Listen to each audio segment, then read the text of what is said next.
Plus de 3 décennies à la télévision francophone. Une droite, la droite, une autre droite, la droite. La WWF. No, monsieur! We've been hanging and banging, brother. La foule est en délire, the fool is in the liar.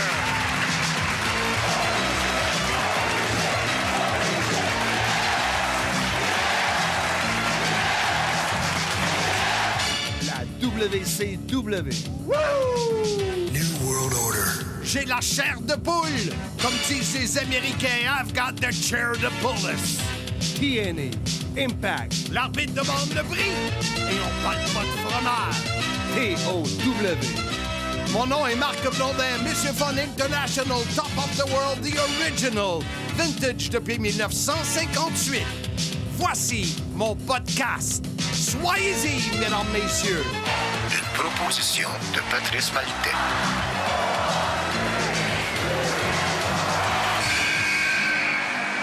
Le podcast Soyez-y, mesdames, messieurs, est présenté par IG, Gestion de patrimoine, Bureau Montréal, Rive-Sud. Alors, pour vos détails, si vous commencez ou si vous avez déjà commencé, mais vous n'êtes pas entièrement satisfait pour votre retraite, la planification est importante. Faites comme moi. Communiquez avec IG, Gestion de patrimoine, Bureau Montréal, Rive-Sud, Sylvain, Maxime, Louis-Philippe. Encore, écrivez-moi en privé. Je vais vous mettre en contact avec les gens de IG, Gestion de patrimoine. Nous sommes mardi 16 novembre 2021, Marc. Déjà, ça passe-tu assez vite, hein? Hey, Noël dans 1 mois et 9 jours. Ouais, c'est incroyable quand même, comme dirait ton partner Handsome GF. Moi, mon nom, c'est Jean-François Kelly. Nous sommes le 16 novembre. Comme je le disais, épisode numéro 35 déjà de la CIM. Soyez-y, mesdames, messieurs. Ça passe vite, ça aussi, quand même. C'est débile. C'est un beau projet initié par Patrice Maltais. Et maintenant, numéro 35 déjà, de semaine en semaine, sans sauter une semaine. Vraiment, bravo à Pierre Gauthier, à toi, à Patrice, à Handsome. Et à toi. Bien, merci beaucoup d'être aussi intense dans ce projet-là. Et aujourd'hui, un sujet qui nous fait vraiment plaisir, qui commence avec une question, Marc. Compte en commun, Rivière-du-Loup, Saint-Jean-Port-Joli, Saint-Damien-de-Buckland, Jonquière, Chicoutimi, Saint-Félicien, Saint-André-Avelin, Valleyfield, Sherbrooke, les campings, le Beach Club, Papineauville. Qu'est-ce qu'ont en commun les villes que je viens de nommer et les endroits que je viens de nommer? J'avais des blondes dans chacune de ces villes-là. Deuxième indice. Ça, c'est le premier indice. Deuxième indice, c'était par rapport à la lutte. Ah, des villes où j'ai perdu de l'argent en tant que dirigeant de la TOW? Oui! Et moi aussi, d'ailleurs. Donc, bravo! Donc, c'est la tournée TOW. C'est le sujet aujourd'hui au podcast numéro 35. Comme on le disait, on va avoir des invités incroyables. Donc, ça, c'est un indice incroyable. Qu'on va avoir des invités incroyables. What the fuck? Et on parlera de qu'est-ce que c'était pour nous, les tournées TOW. Parce que les gens se souviennent beaucoup de les TOW au Centre Pierre Charbonneau avec un numéro. Ouais. TOW1 à Blainville, mais 2, 3, 4, 5, 6, 7, 9 et 10 ouais. Au Centre Pierre Charbonneau, le 8 étant à Saint-Eustache. Mais on a fait toutes les villes que tu as mentionnées. Et il y en a qu'on est allé 2, 3 fois dans ces villes-là. Ah, tout à fait. Donc, on avait des tournées. On faisait une affiche. J'en ai une devant moi, puis ça me fait rire, parce que c'est marqué le retour de la vraie lutte. Ah oui, bien, c'était mon slogan à l'époque. Je sais c'était le tien, puis maudit que je voulais pas le mettre sur une affiche. En 2012, tournée TOW. Pourquoi tu avais sorti ça, le retour de la vraie lutte? Bien, tout simplement parce que les gens, à ce moment-là particulièrement, la lutte, c'était comme, OK, ouais, la lutte, mais non, la vraie lutte. Donc, à ce moment-là, on disait vraiment qu'on s'arrangeait. Ben, moi, je disais ça, qu'on s'arrangeait pour que ce soit bon. Oh yeah! Parce qu'il y avait un débat. Ouais, la lutte professionnelle, c'est pas aussi réel que la boxe. Puis moi, j'ai dit non, on est de la vraie lutte. On s'arrange pour que ce soit bon. C'est devenu un slogan. Je commençais la plupart des spectacles comme ça. Êtes-vous prêts pour de la vraie lutte? Ça faisait sourire les gens, puis ça les faisait participer. Je pense que la vraie lutte, c'est un slogan qui était accrocheur pour la lutte professionnelle à ce moment-là, du moins. Question pour toi, est-ce que ça nous a aidé à vendre des billets? La vraie lutte? Oui. Je pense pas parce que je le disais durant les spectacles. Non, mais c'était sur les affiches. Mais je pense que oui. Ben oui, Donc, c'est c'était sûr. accrocheur, comme un peu un slogan de n'importe quelle compagnie. Là où le prix le plus bas fait loi tous les jours. Est-ce que ça t'incitait à aller chez Zellers, mettons?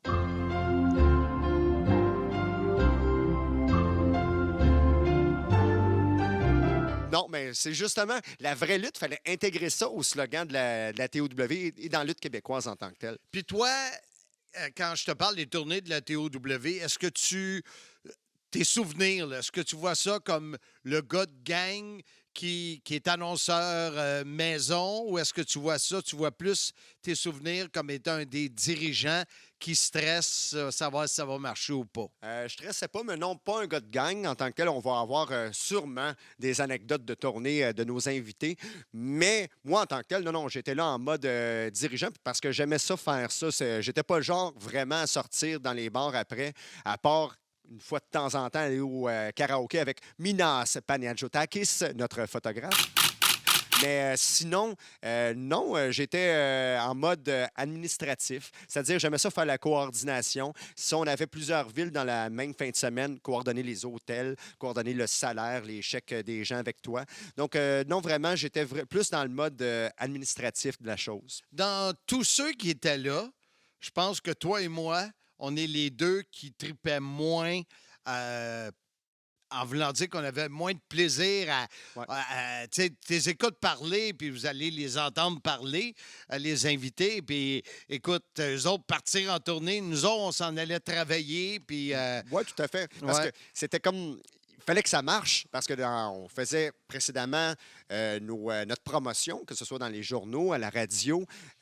Puis aussi, qu'est-ce qui était important, c'était la recherche de commanditaires parce que ça ne pouvait pas être rentable sans commanditaire la plupart du temps non plus. Là. Donc, c'était pas, on ne recevait pas, exemple, à chaque fois un chèque d'une association ou d'une ville quelconque. Non, on allait là, puis c'était à risque. Il fallait trouver des commanditaires aussi. Là. C'est pour ça qu'on à risque, puis on a risqué, puis on a perdu. Donc, malheureusement, il faut l'avouer, là, on a perdu beaucoup d'argent.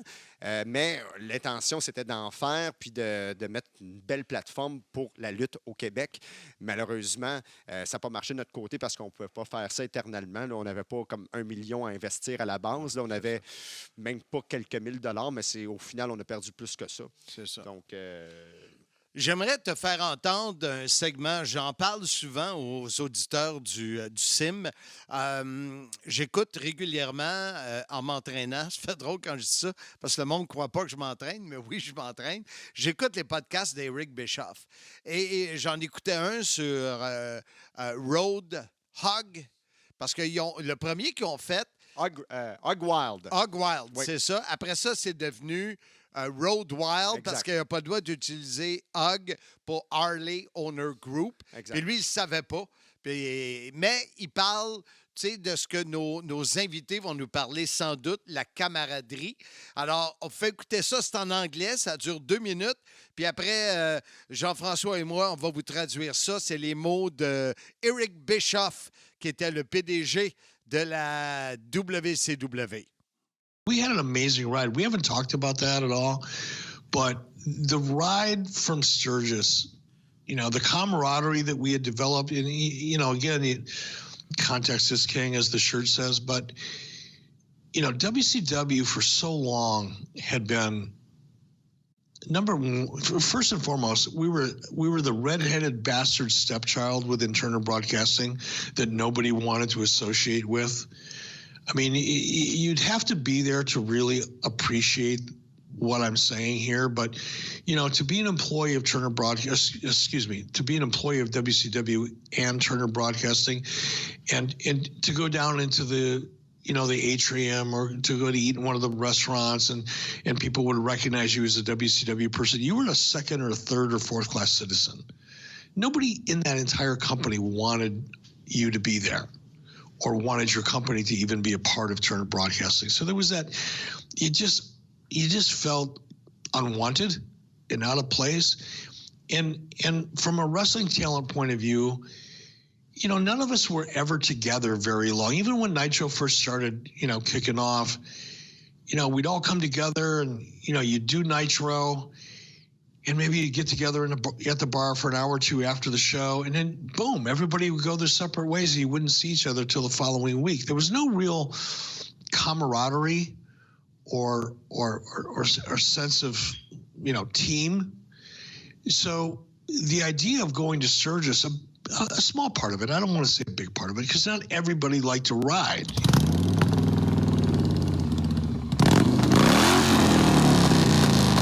You know? But Sting, you know, Ray Traylor, Medusa, the Steiners, myself, Paul Orndorff, you know, a core group of key people really, really loved to ride, and none of us really socialized ever, save for a few, you know, an hour, hour and a half or whatever after a show somewhere. So the idea of us all getting together, getting on, and it wasn't just us who were riding motorcycles. There was a whole caravan of people that were following us along that, you know, weren't riders necessarily, but were following in their cars. And so there was a whole caravan of us out there that just took a road trip together. And the bonding that took place on that trip, going out to Sturgis, because none of us had ever been there before. That's the other thing that was really cool about it. You know, we'd all heard about it. We all heard all the crazy stories and, you know, hot naked chicks on Harleys driving through town and, you know, blowjob contests on the bus at the Buffalo Chip campground. And, Oh, yeah! you know, you hear about all this crazy, you know, like Mardi Gras on steroids kind of stuff. Give me a hell yeah! What? What? And you have this, you know, image of what it's going to be like. And then we all meet in Minneapolis at the Mall of America and literally drive. And I think it was only like about 8 hours. You know, it took us 2 days. We spent the night halfway there. But the camaraderie that was developed along the way was freaking amazing. You know, and this was before the internet, before, you know, over the top type of networks and things like that, but we documented so much of it. We had so much fun. We really, really had a blast. Quand il dit, il termine en disant « We really, really had a blast » et il utilise le mot « camaraderie » au moins 3 fois dans ce segment-là. Ouais. Fait que ce qu'il dit, c'est qu'ils sont partis de Minneapolis. Il a nommé les noms. Là. Il y avait les Steiner, il y avait Paul Orndorff, Sting, et il y avait une caravane de gens, la famille, tout ça qui suivait. Mais comme il explique un peu ce que nos invités vont sûrement nous parler aussi, quand on fait un événement comme Nitro dans le temps, Nitro, c'est sûr qu'après le show, au bar de l'hôtel, tu peux voir quelqu'un, mais tu ne développes pas d'amitié ou de camaraderie. Tu sais, juste le temps de prendre une bière, puis souvent, tu prends une bière avec ceux avec qui tu es déjà camarade. Exact. Mais là, comme il explique, c'est pour ça que je trouvais que ça venait tellement chercher notre thème de cette semaine des tournées, de la tournée, des tournées TOW, parce qu'il dit, on est partis ensemble, on a couché à quelque part, ça nous permettait de jaser avec d'autres personnes qui, habituellement, on ne socialise pas. Ouais. Alors, je trouvais ça, je suis désolé pour ceux qui ont de la misère avec l'anglais, Avec l'Institut linguistique, c'est si facile d'apprendre l'anglais. 254-6011. mais c'était important. Je trouvais que ça partait bien, l'épisode de cette semaine. Ça avait sa place, sauf au contraire, nous, on n'avait pas des bosses de tournée ni des motos de grand luxe. On avait des Ford Taurus, des Hyundai Elantra. Sauf que l'avantage, c'est qu'on regroupait des groupes de personnes dans les voitures pour faire les tournées, bien, des groupes de personnes qui s'aimaient entre eux. Et ensuite, rendus à l'hôtel, rendus à la ville, tous les groupes se réunissaient et on avait du plaisir en tant que tel. Moi, je suis allé en moto au moins à 2 des tournées. Je me souviens, un camping, on prenait la route 158 près de Joliette, ou l'autre côté de Joliette. Je me souviens, j'étais revenu le soir, là, il faisait froid. Je pense que c'est le camping où Mystery m'avait sacré une volée. Les Sentinelles, je crois, Oui. c'est à Saint-Félix-de-Valois. Oui, exact. J'étais revenu en moto, là, j'avais gelé là, le soir.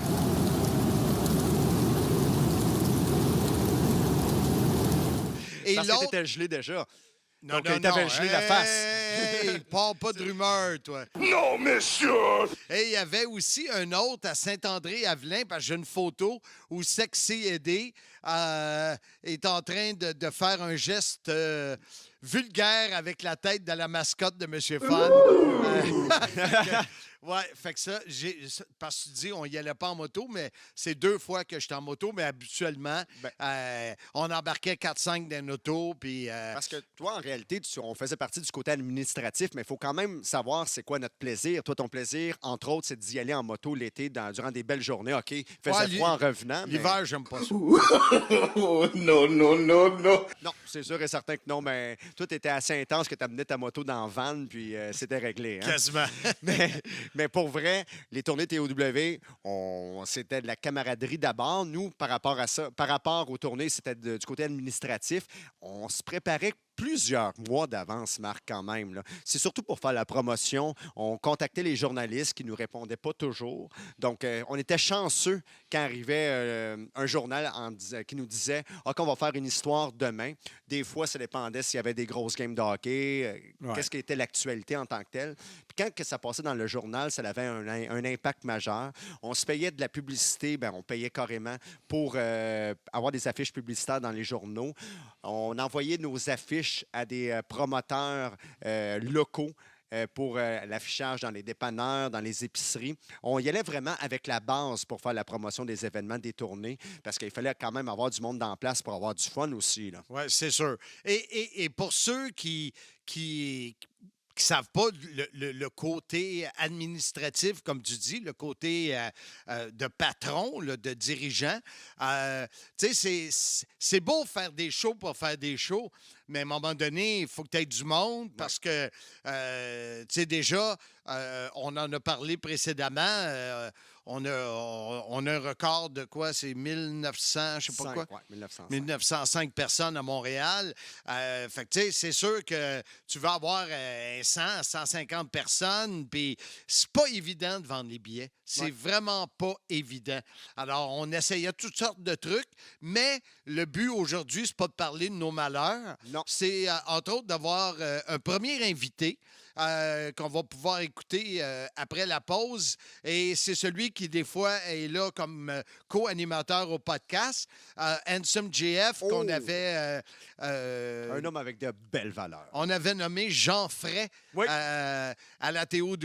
Puis on va voir comment lui, il se rappelle des tournées de la TOW après La pause, mesdames, messieurs.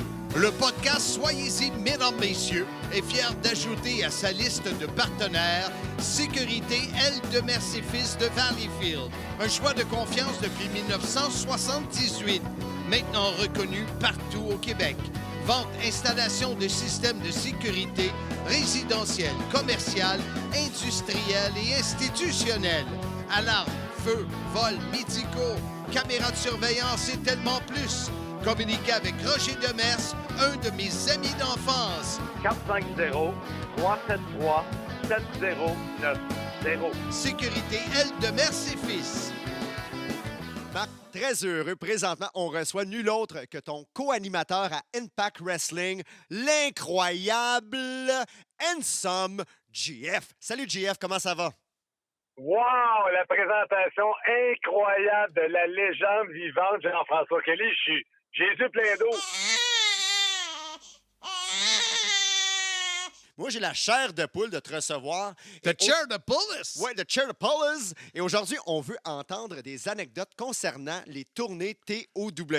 C'est le but de l'émission aujourd'hui.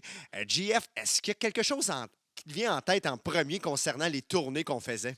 Ben moi, je dirais plutôt, comment tu définis une tournée de la TOW dans le temps?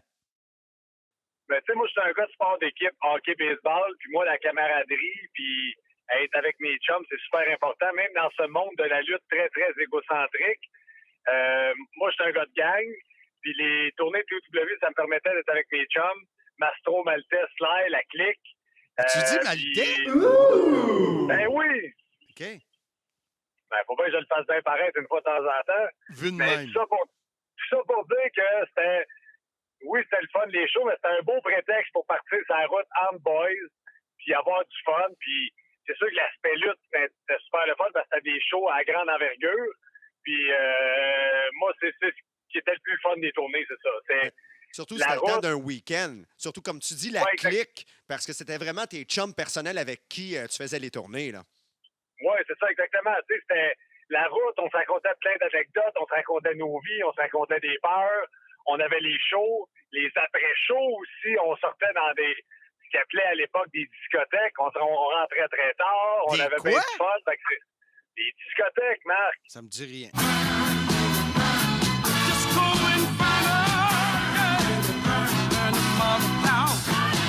Non, écoute, t'as manqué les fameuses sorties tactiques en région, d'abord. Ah, ça se peut. Mais ça dépend des villes quand même, les discothèques, mais peu importe. C'est vrai que qu'est-ce que Ben, tu dis que c'était le Jeff, à Saint-Jean-Port-Joli, on a réussi à trouver un bar, c'est le bord de l'eau. On a viré la place à l'envers, puis jamais on aurait pensé se trouver une place pour sortir là.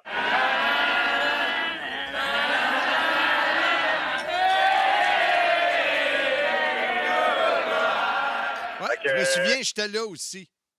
Fait que peu importe où on allait, on réussissait toujours à faire les tannants, ça c'est sûr. Mais comment tu faisais pour le lendemain performer? Je suis un professionnel, Marc. Oh, yeah! Par sa part, il y a des fois que je l'ai échappé plus que d'autres, mais je connais mes limites. Je peux pas. J'ai déjà essayé de suivre mon meilleur chum dans le business, le big man Eric Mastocola, le soir sur le Jack Daniels. Puis j'aurais pas dû le suivre cette soirée-là. Mais en tant que professionnel de la lutte, tu te dis que c'est pas parce que t'es rendu le dimanche que t'as déjà fait 2 shows. La personne qui vient te voir le dimanche soir, là, elle t'a pas vu avant. Fait que tu sois aussi bon que le vendredi. Fait que faut que tu fasses ça pour les fans. T'as pas le choix. Fait que tu t'arranges, même si t'as sorti la veille, mais tu te shakes, tu te relaxes dans la journée, puis le soir, faut que tu donnes la meilleure performance, comme si c'était la première à la troisième. Toi, Handsome, est-ce que tu prenais ta voiture? Mais je pense pas, hein? J'ai déjà pris ta voiture, ta Mini Cooper. J'étais descendu avec Mastro, justement. On avait descendu Mystery avec nous.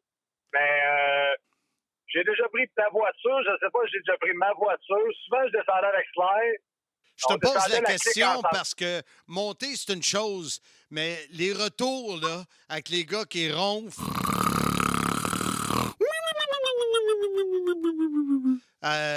Écoute, j'ai une image de Coco Beware qui dort dans mon char. J'ai une autre. Je vois plein de photos passer. On dirait qu'on prenait ces photos-là. Sexy Eddie qui dormait. Ben, Coco Beware, là, il avait lutté contre moi dehors à Chicoutimi. Oh, ça, D'après moi, c'était une de tes victoires, ça. Non, j'ai perdu, je pense. Loser, loser. Loser, loser.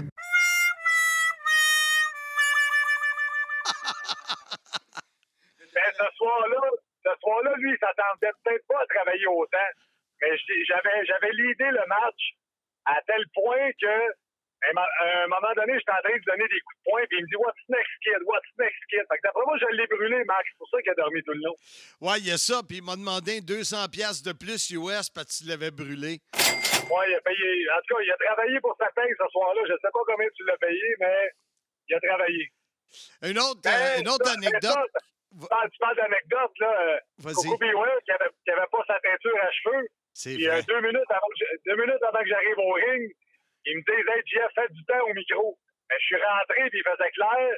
Puis le temps que sa musique apporte à lui, le temps que j'ai insulté toute la ville de Chicoutimi au complet, il faisait noir dehors. Mais on s'entend, les entrées de Coco Beware, c'était long, pas à peu près. Il fallait mettre sa musique mais en c'est ça. loop en plus. Ma promo a duré peut-être 10 minutes. Son intro a duré 10 minutes. Je pense qu'on a lutté 1 minute et demie, puis il était brûlé, puis personne s'en est rendu compte. Moi, j'ai 2 anecdotes qui me font penser aux tournées avec Handsome JF. Tu sais comment il est sympathique, Handsome, hein, JF? Il est incroyable. Ouais, il a le cœur sur la main. Tu sais, quand tu pars en tournée puis tu dis à tout le monde, là, on met la main à la pâte, on aide à monter le ring, on aide à... Oui. Hey, Oui, mais Handsome Une de mes JF, forces. là, À c'est son- le champion de la technique. C'est sûr. Jean-François Kelly a déjà immortalisé ça. Je pense que j'avais pris la valise qui contenait la cloche. Exact. J'avais été moi-même la porter dans le camion. Parce que C'est incroyable. On Ensemble peut pas dire faisait que j'ai jamais aidé. Ensemble faisait pas tout de A à Z, mais le dernier morceau à entrer dans le trailer, c'est lui qui le faisait. Ouais. J'étais là pour ça. Oui. L'autre anecdote que j'ai, on est à Saint-André-Avelin, on en a parlé, on a fait des jokes là-dessus. On fait une promo ensemble, puis c'est là que, à force de faire des promos tous les deux, que je me suis dit, ce serait le fun un jour qu'on travaille ensemble. Ce qui est arrivé, c'est le fun. Et que là, tu as insulté ma sœur, mais qui était Nicole. insultée noire. Ben oui, mais tu me parles que ta soeur vient voir le show, puis tu me dis, hey, tu peux y payer la traite un peu, c'est ma soeur. Puis là, dans gentillesse, je voulais pas l'insulter sur qui vous êtes les blondins. Je l'ai seulement traité de plein de ça. Mais tu as dit une affaire comme elle est aussi laide que toi, une affaire de même, me semble. Peut-être que je suis allé là, puis si je l'ai dit, c'est peut-être vrai, Coupable pour cause d'aliénation mentale. mais je sais pas. Ben, écoute, j'ai pas de mémoire, mais je l'ai insulté, mais c'est resté quand même correct. Jusqu'à temps qu'elle vienne me voir dans les vestiaires et me dire qu'elle n'avait pas trouvé ça super drôle. Non, non, non, non. Mais je suis certain qu'elle a ri après, là. Oui, mais rentrée en jouant à la choquée, puis Ben après, oui. elle a bien compris que ça faisait partie du show. Elle connaît son frère quand même. Oui, puis elle sait, tu sais, nous autres, les blondins, on est des comédiens pur laine. Il y a un blanc, là. Ouais, c'est ça, les tournées. Ça a coupé ce que tu viens de dire, mais ça devait être très bon. Fait que t'as-tu autre chose à dire sur les tournées TOW? Écoute, laisse-moi y penser. Réponse rapide, J'ai non. Écoute, j'ai l'anecdote quand on a lutté à Papineauville, puis Mastrocola est devenu Gastrocola. Ah oui, conte-nous ça! Ben, Mastro vient me rejoindre à Terrebonne, puis on monte ensemble, puis plus on avance, plus il commence à mal filer. Jusqu'au point qu'il arrive à l'aréna, puis il se met à vomir, puis il file vraiment pas. Puis Jacques, excuse-moi, Mastro vient de chez Jacques Rougeau. Puis chez Jacques, là, s'il avait été dit qu'il filait pas pour lutter, Jacques aurait fait une crise, ça aurait été épouvantable. Fait que, il osait pas le dire à Slayer, il osait pas le dire à Slayer. Là, il m'a amené, il file vraiment pas, il s'en va le dire à Slayer. Slayer dit, pas grave, on change à la carte. Il n'y a pas personne que ça va déranger. Fait que finalement, il a fait un aller-retour à Papineauville. Il a pas lutté. Il a été payé. Puis sur ce show-là, je pense que Mike Lyons était passé à travers une table comme gérant, puis lui, il n'avait pas été payé. Ça, Les- c'est bon. Ouais, c'est les fameuses anecdotes de Il tournée. finit sa phrase avec « ça, c'était bon Mais écoute, Ça, c'était très bon. partner, un gros merci d'avoir pris le temps dans ta journée très occupée de participer au podcast à titre d'invité et non d'animateur. Ben, ça me fait d'autant plus plaisir parce que la légende vivante Jean-François Kelly était là, puis je suis quand même content de te parler, Blondin, mais faire une émission avec Jean-François, c'est un rêve de jeunesse. ». Hey, Hey, rire on d'un- va vous arranger ça. Un des podcasts Sim, là, vous allez le faire tous les deux, moi je serai pas là. Ben, ça serait Hey, bon, on va ça, t'avoir ça va en être bon. entrevue au téléphone. Ouais. Ah, ça, c'est une bonne idée. Ça serait magique. Avec nul autre que la personne avec des belles valeurs, Handsome GF. Salut, Puis partner. avant de terminer, je veux juste saluer l'extraordinaire Pierre Gauthier des Studios PG qui est sûrement à l'écoute. Oh yeah! Hey, tu sais qui est PDG des studios PG? J'imagine, parce qu'il y a des jeux de mots avec les lettres là-dedans aussi. Là. Oui, je suis bon, hein? C'est de la bonne humour, ça. Oh, non, non, non, non. On gardera pas ça pour nos shows Impact 4 fois par année. Salut, Handsome. Hey, salut les boys. Merci de m'avoir invité. La gare Barbier. Faites comme moi, choisissez la gare Barbier à Mirabel. Les barbiers Danny, Sean, Carl et Vince vous attendent pour coupe de cheveux, barbe, même les masques. 17 390 rue Victor, à 2 pas de l'autoroute 15. Prenez rendez-vous 450-818-6018. parlait, Marc, du gros spectacle qu'on a eu durant un spectacle à Montréal. 1905 personnes au total au centre Pierre Charbonneau. Mais d'après moi, en tournée, la plus grosse foule qu'on a eue, c'était à la zone portuaire. La première fois qu'on est allé à Chicoutimi. C'était vraiment en collaboration avec la ville de Chicoutimi à ce moment-là. C'était vraiment un très gros spectacle. Beaucoup de personnes. On avait même rendu hommage à Paul Leduc, une légende figure dans la lutte québécoise. Et moi, je veux te parler parce que tu n'étais pas là. Tu n'as entendu parler, parce que c'est sûr, vu que tu es boss. Le lendemain de ça, Ouais. on était à Saint-André-Avelin, dans le cadre, si ma mémoire est bonne, du Festival Country, Ouais. Festival Western, Le rodéo. je sais pas, rodéo de Saint-André-Avelin. Et je pense que toi, tu n'étais pas à Saint-André-Avelin et je pense que moi, je n'étais pas à la zone portuaire à Chicoutimi. Je pense qu'on a fait le relais. Toi, tu ne pouvais pas être à Chicoutimi. Moi, j'étais à Juste pour rire, à un autre événement de lutte durant le gala de Saint-André-Avelin. Puis quand on vous parle de tournée, c'est sûr que ce qui est le fun, c'est de faire 2-3 villes au Saguenay-Lac-Saint-Jean, 2-3 villes dans le Bas-Saint-Laurent. Mais là, ce week-end-là, tu as le samedi où tu es ou le samedi ou le vendredi, là, je me souviens pas trop, à Chicoutimi. Et le lendemain, tu es à Saint-André-d'Avelin. Fait que là, c'est quelque chose. Un spectacle d'après-midi en plus. Oui, exact. Et le camion qui brise, je pense, dans le parc des Laurentides. Je me souviens pas trop ce qui est arrivé avec le camion. Mais écoutez, la lutte, les galas de lutte, quand vous allez voir ça, vous ne voyez pas, habituellement, faut pas que tu vois l'arrière du décor. Tu sais, tu n'es pas supposé de voir le ring qui se monte. Tu n'es pas supposé de voir la camaraderie. Tu sais, ça, c'est ce que nous, on appelle du kayfabe. C'est la magie de l'événement que tu veux pas. Et là, écoute, le camion brisé, Sly et puis les gars, Patrice, Maltais, tout ça, ils arrivent. Écoute, je me souviens pas combien de retard, mais on parle en termes d'heures. Ouais. OK? Pas de minutes, là, en termes d'heures. Et là, on n'a pas le choix de faire entrer les gens à Saint-André-d'Avelin parce que ils vont s'en aller puis tout ça. Alors, ils rentrent Ouais. dans la salle, pas dans la salle, mais c'est tout vitré. En même temps que Sly recule le trailer. Ouais, exact. Imagine-toi, là, tu as une centaine de personnes qui sont là. Eux autres, ce qu'ils voient, c'est les heels avec les fesses, les bons avec les méchants, ou les méchants avec les bons. Ouais.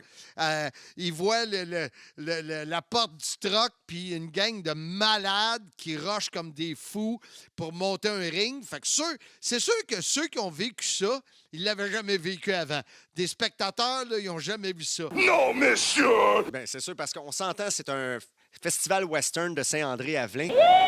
Tout est coordonné. Donc, tel événement commence à telle heure, tel événement à telle heure, puis la lutte, je pense que c'était 16 heures. Puis vous êtes arrivé vraiment de justesse. Il ne fallait pas dépasser le 16 heures. Donc, en mettant la main à la pâte, tout le monde, je pense que vous êtes arrivé vraiment, mais vraiment serré. Moi, je me souviens qu'il y a quelqu'un dans notre gang qui est venu me le dire. Je sais pas si c'était Sly. Ça n'a pas d'allure que le monde voit. Ouais.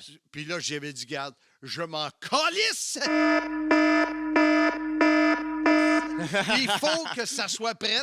Fait qu'on met toute la gang let's go à 100 000 à l'heure, le stress à côté, pour monter le ring puis monter le show. Ben fait oui. qu'écoute, ça, là, c'est les gens qui étaient présents à Saint-André-Avelin, ils ont vu quelque chose que ils ne reverront pas. En tout cas, je leur souhaite bien. Ben, c'est sûr et certain. Ils sont dans la première rangée, exemple, puis ils sont en train de voir, exemple, le champion du moment, je pense que c'était Sly, en train de monter le ring. Donc, Ah ouais. c'est quand même incroyable. Puis tu voyais... En plus, qu'est-ce qui est le fun pour les spectateurs, c'est qu'ils ont vu qu'un ring en tant que tel, c'est du métal puis c'est des planches de plywood. Là. Tu sais, écoute, ça fait mal, puis pour vrai. Là. Donc, ils ont eu l'occasion de voir c'était quoi véritablement un ring de lutte. Là. Fait que c'est une expérience pour un spectateur, comme tu dis, par contre, qui n'était pas censé voir, du moins. C'est Là. sûr. Mais ça, c'en était. Hey, ça, c'est une anecdote assez spéciale. Tantôt, avant l'entrevue avec Ansem, tu parlais des journalistes. Puis je me souviens avec toi, Ouais. je pense que c'est. Ben, aujourd'hui, ça s'appelle Jonquière. Non? Comment ça s'appelle? Chicoutimi? C'est Saguenay. Donc, Saguenay, la région bon. de Saguenay On est avait rendue été, ville on de avait Saguenay. été tous les deux du côté des journaux. Oui. On avait fait des entrevues, puis on travaillait fort pour avoir des entrevues parce qu'on s'entend que c'est une publicité gratuite à quand tu as fait. un article. Et ça nous aide justement à vendre les billets. Tu sais. C'est qu'est-ce qui était plaisant en région, surtout à l'extérieur de Montréal, je parle, à l'extérieur de Montréal, à l'extérieur de Québec, des grands centres, c'est que c'est plus facile d'avoir accès aux journalistes. À Montréal, tu as le Canadien de Montréal, puis à ce moment-là, puis maintenant, là, il y a quand même une nouvelle génération de journalistes qui est très forte pour promouvoir la lutte, mais à ce moment-là, c'était des journalistes qui faisait des articles sur le Canadien de Montréal, sur les Alouettes de Montréal. Donc, c'était les grands sports qui existent à Montréal à ce moment-là. Donc, la lutte professionnelle, c'était loin, loin, loin derrière pour eux. Puis, on était chanceux si on avait une petite case dans la chronique d'André Rousseau. Donc, Ouais, puis tu te souviens, à un moment donné, on avait acheté de la pub dans le Journal de Montréal. Ouais. Ça coûtait une fortune. Oh, puis, oui. en tout cas, on n'est pas sûr si ça rapportait. Mais là, tu m'as fait perdre mon lien, mais c'est pas de ta faute, c'est moi, mon cerveau. Tu dois m'oublier. pour les journalistes en région, on avait fait appel, justement, il y avait des gens comme des journalistes qui étaient déjà dans la lutte professionnelle. Je pense ici à Maxime Tremblay, qui a été d'une aide incroyable pour les spectacles au Saguenay-Lac-Saint-Jean. Puis aussi le fait que les promoteurs indépendants, exemple, quand on allait à Saint-Félicien, on faisait affaire avec un organisme. C'est quoi déjà? Il y avait un festival quelconque qui était organisé à ce moment-là qui coordonnait une visite avec des journalistes. Donc, qu'est-ce qu'on faisait souvent? C'est qu'on se présentait 1 mois, 2 mois d'avance, passer une entrevue avec les journalistes, distribuer des posters à des gens de dépanneurs, aux promoteurs locaux, des flyers, c'est-à-dire des pamphlets publicitaires qui étaient déposés dans chaque boîte aux lettres. C'est là qu'ils m'ont offert un gâteau pour mon anniversaire. Je ne sais pas si tu te souviens. Oui, oui, tout à fait. Mon anniversaire, c'est le 8 juin. Et ce, à chaque année. Bonjour, bonne fête avec des ballons, bien avec des petits qui ont fait que le bon regarde, oui, là, oui, que dans mon gauche, mais que non, dans le ma, fête, que le malade, what, bonne fête, petit doodle, bonne fête, pour faire, on t'a pas que de bout, oui, bonne fête, bonne fête, faut que de bonne fête. Merci, bye. Ah, ouais. Oui. Et il m'avait offert un gâteau, là, tout le groupe, après Oui. l'événement de lutte, tout ça. Mais est-ce que j'ai retrouvé l'idée que je cherchais tantôt, c'était nos tables VIP. Saint-André-Avelin, on ne l'a pas fait parce que c'était pas nous qui s'occupions de la vente des billets. C'est ça. Je pense qu'on vendait le show. Mais dans les shows que qu'on vendait, entre autres au Saguenay, puis on avait donné l'idée aussi du côté de Saint-Jean-Port-Joli et de Rivière-du-Loup, Ouais. qui eux autres, il y en a qui avaient des... Rivière-du-Loup, les organisateurs, là, c'était quelque chose. Ouais, il était sur la coche. Eux autres, là, il y avait des vannes ouvertes parce Ouais. que l'un qui était impliqué dans les compagnies de transport Morneau et les gens, les tables étaient dans les vannes qui étaient ouvertes. Là. Je me souviens, c'était comme assez spécial. Ils étaient surélevés. Mais c'est ça, ça nous permettait de vendre des tables VIP, aller se chercher. Je pense que souvent, c'était autour de 30 $ le billet. Et c'était des tables de 8, de 10. Et souvent, c'est que sur le 8 ou 10 personnes, il y en a 2, 3 qui ne seraient pas venus Ouais. au gala de lutte. Mais là, vu que c'est une gang de chums ou une famille, ou etc., prends Pierre Gauthier. Peut-être qu'il ne serait pas venu. Dans le temps, je me souviens, lui, il achetait avec son frère qui ressemble un peu, là, Jacques. Et dans le temps que Mystery, son beau-fils, luttait pour nous, bien, eux autres, ils avaient leur table. Mais peut-être que s'ils avaient été juste assis un à côté de l'autre, Ouais. peut-être qu'ils ne seraient pas venus. Tandis que là, c'était plus festif.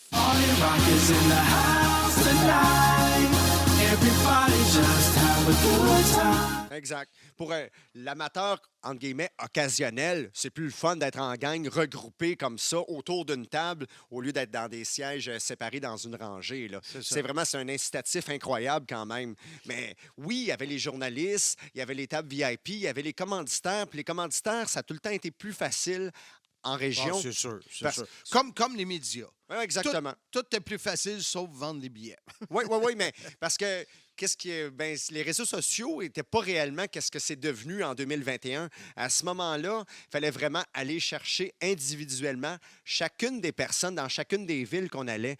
Donc, c'est ça qui était plus difficile. Il fallait vraiment, même l'amateur de lutte, ne savaient pas nécessairement qu'on était là un samedi soir, exemple. Il fallait vraiment travailler fort pour dire à cet amateur de lutte-là, « Hey, on s'en vient dans ta ville, telle date. » Puis là, il était au courant. Sinon, il n'y avait pas grandes opportunités de le savoir. Mais, chose certaine, chaque spectacle de la TOW, j'en suis fier. Ben oui. Ce qu'on a, que ce soit en province, que ce soit n'importe où. Mais un que je me souviens, puis il m'a écrit récemment, Goliath Oui. de la JCW. Oui. C'est où ça? Jonquière. Jonquière. Moi, je me mélange, là. Mais il m'a écrit il y a quelques semaines. Il a commencé à écouter le podcast et il m'a félicité. Mais on avait fait un joint venture avec la JCW, Oui, tout à fait. une alliance. Hein? C'était la TOW contre la JCW. Il y avait un animateur de Énergie qui était là. Oui, puis ça, c'était le deuxième spectacle qu'on avait fait à la zone portuaire. Le premier, on l'avait fait à l'extérieur. C'était à la zone portuaire de Chicoutimi. S'il faisait beau, c'était à l'extérieur. S'il annonçait de la pluie ou s'il mouillait, évidemment, c'était à l'intérieur de la zone portuaire, dans le hangar. Donc, c'était le premier show, il faisait beau. Il annonçait pas de précipitation, c'était à l'extérieur. Le show TOW à 100 %. Et le deuxième spectacle, c'était TOW contre JCW dans le hangar de la zone portuaire. Puis c'était vraiment comme plaisant comme événement, là. Quand on s'associe, exemple, avec la JCW qui était déjà très forte là-bas, ça nous aide à avoir un pourcentage plus élevé de réussite. C'est sûr. Tu sais, comme quand on a fait Rivière-du-Loup, les organisateurs étaient hyper solides, c'était plein, Ouais. c'est le fun. Mais il y a d'autres fois que c'est pas aussi le fun. Ouais, Mais, c'est le paru la troisième fois, peut-être, j'imagine la troisième fois qu'on est allé à Jonquière. On n'a pas fait l'alliance avec la JCW. C'était une erreur de notre part, ça également. Ils luttaient le même soir. Exact, parce qu'eux autres, c'était des promoteurs locaux. Ils ont fait un spécial en plus cette soirée-là. Mais c'est nous, on a mis quand même des bâtons dans les roues. En tout cas, on s'est pas aidé en ne créant pas d'alliance avec le promoteur local à ce moment-là.